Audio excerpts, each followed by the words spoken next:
두렵고 떨림으로 너희 구원을 이루라 라는 제목 가지고 가정기회 시작하겠습니다. 빌립보서 2장 12절부터 18절까지 말씀 시작하겠습니다. 그러므로 나의 사랑하는 자들아, 너희가 나 있을 때뿐 아니라 더욱 지금 나 없을 때에도 항상 복종하여 두렵고 떨림으로 너희 구원을 이루라. 너희 안에서 행하시는 이는 하나님이시니 자기의 기쁘신 뜻을 위하여 너희에게 소원을 두고 행하게 하시나니 모든 일을 원망과 시비가 없이 하라. 이는 너희가 흠이 없고 순전하여 어그러지고 거스르는 세대가 가운데에서 하나님이 흠 없는 자녀로 세상에서 그들 가운데 빛들로 나타내며 생명의 말씀을 밝혀 나의 다름질이 헛되지 아니하고 수고도 헛되지 아니하므로 그리스도의 날에 내가 자랑할 것이 있게 하려 함이라. 만일 너희 믿음의 재물과 섬김 위에 내가 나를 전제로 드릴지라도 나는 기뻐하고 너희 무리가 함께 기뻐하리니 이와 같이 너희도 기뻐하고 나와 함께 기뻐하라. 아멘. 오늘 이 본문의 말씀을 알기 위해서 우리가 잘 아는 말씀 빌립보서 2장 6절부터 8절의 말씀을 잘 이해를 하셔야 됩니다. 빌립보서 2장 6절부터 8절 말씀 읽어보겠습니다. 그는 근본 하나님의 본체시나 하나님과 동등됨을 취할 것으로 여기지 아니하시고 오히려 자기를 비워 종이 형체를 가지사 사람들과 같이 되셨고 사람의 모양으로 나타나사 자기를 낮추시고 죽기까지 복종하셨으니 곧 십자가에 죽으심이라. 그러므로 이 말이 붙는 겁니다.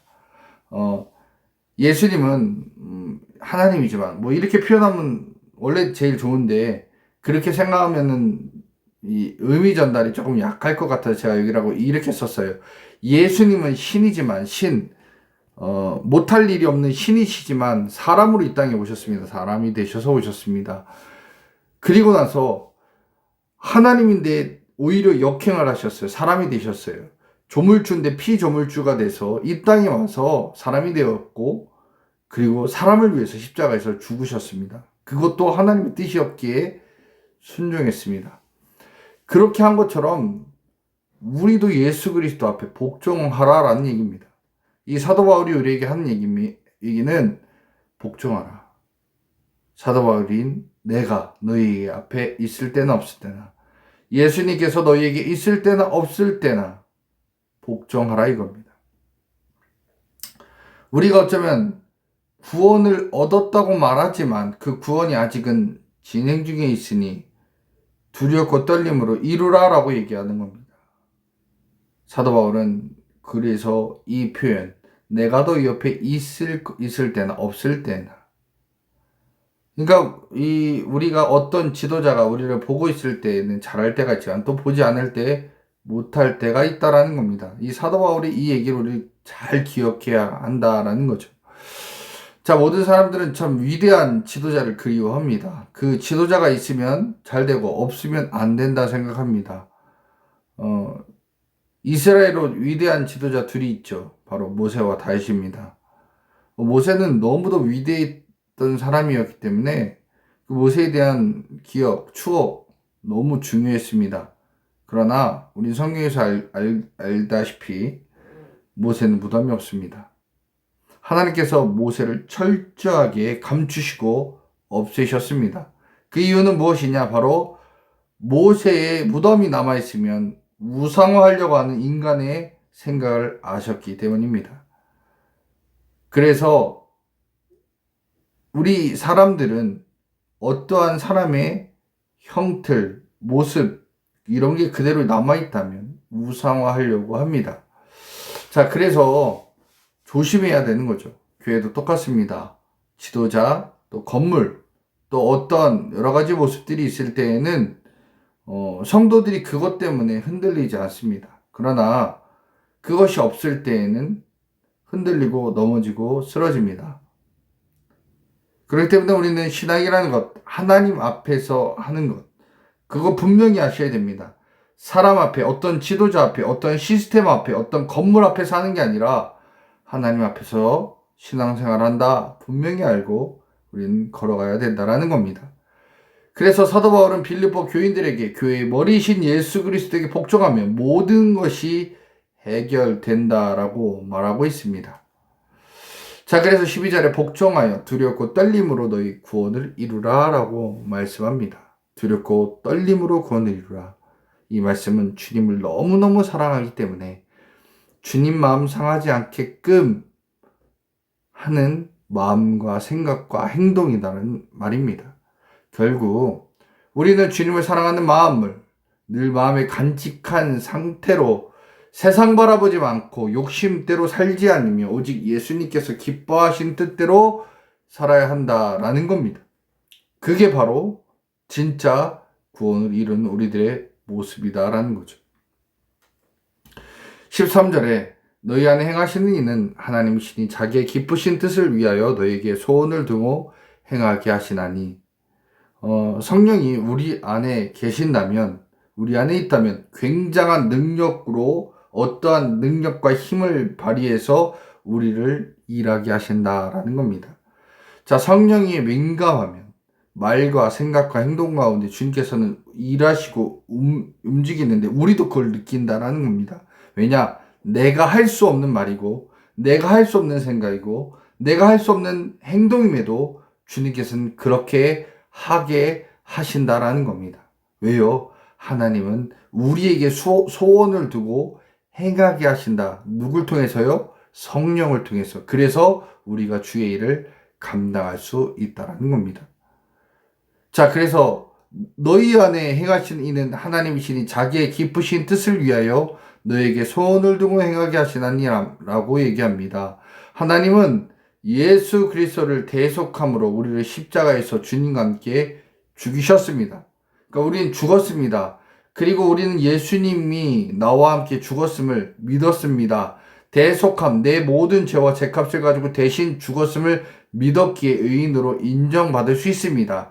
그러나 이 땅에 주님께서 우리를 남겨두신 이유는 하나님을 위해서 우리가 해야 할 일이 있다라는 겁니다.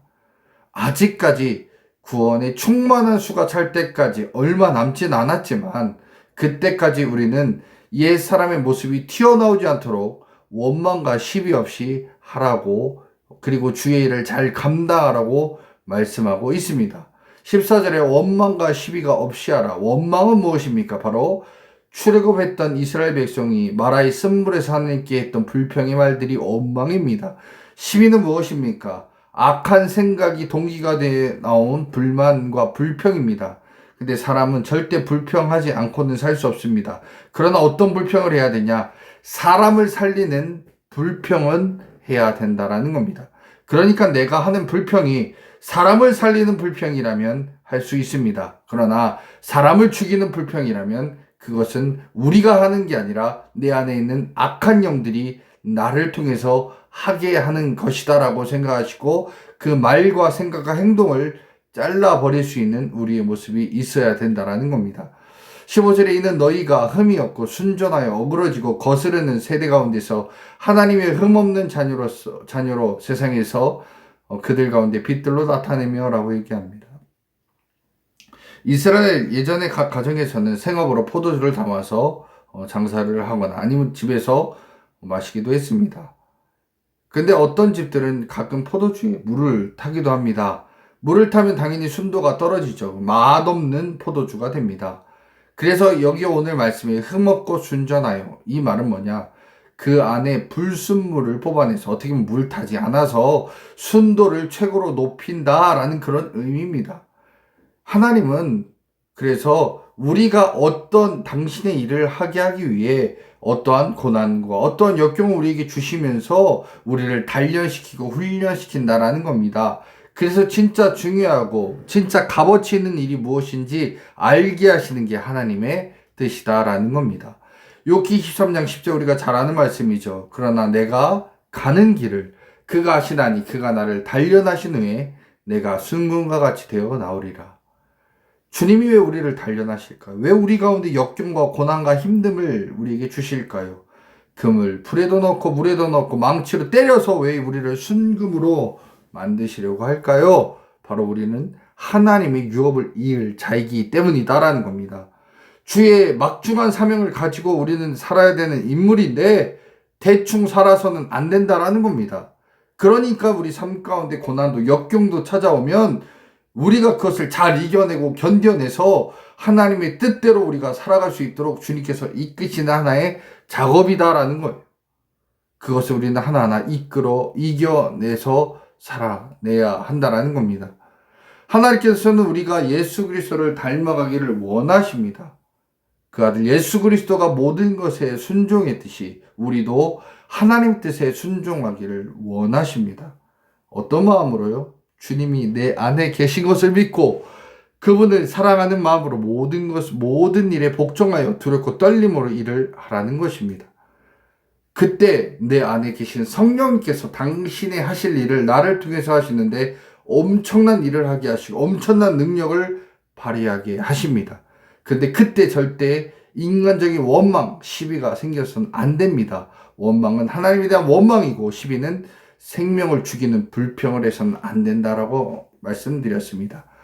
하나님께서는 최고의 포도주처럼 흠이 없고 순전하여 이 세상에서 온전한 주님의 자녀의 역할을 하기를 원하십니다. 그래서 우리 안에 있는 불순물, 우리 안에 있는 잘못된 것들을 제거하고 그래서 온전히 쓰임받기 위해서 우리가 주님의 자녀로 나아가는데 때로는 단련시키시고 때로는 어려움도 허락하신다라는 겁니다. 그러기에 우리는 늘 주님께 쓰임받기 위해서 이 어려운 환경들, 이 어려운 일들을 잘 견뎌내고 이겨내서 주님 원하시는 일꾼으로 잘 쓰임받는 그런 도구가 되게 해달라고 그 길에서 기도하면서 승리하는 그런 자녀들이 되어야 한다라는 겁니다. 여러분들은 하나님께서 쓰시기 위한 도구입니다. 하나님 쓰시려고 합니다.